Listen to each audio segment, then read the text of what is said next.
AEDs, automatic external defibrillators. These are magic. They save people's lives alongside quality CPR.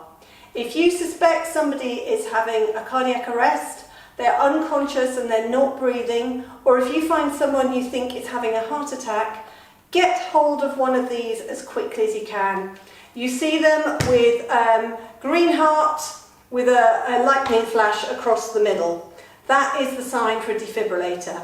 What these do is they don't jump-start a heart like jump-starting a car, they reboot.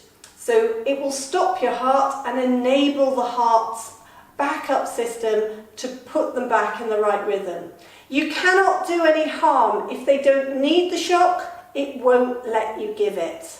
So if you suspect somebody is unconscious and not breathing, grab one of these fast. The quicker you can use it, alongside quality CPR, the better their chance of survival.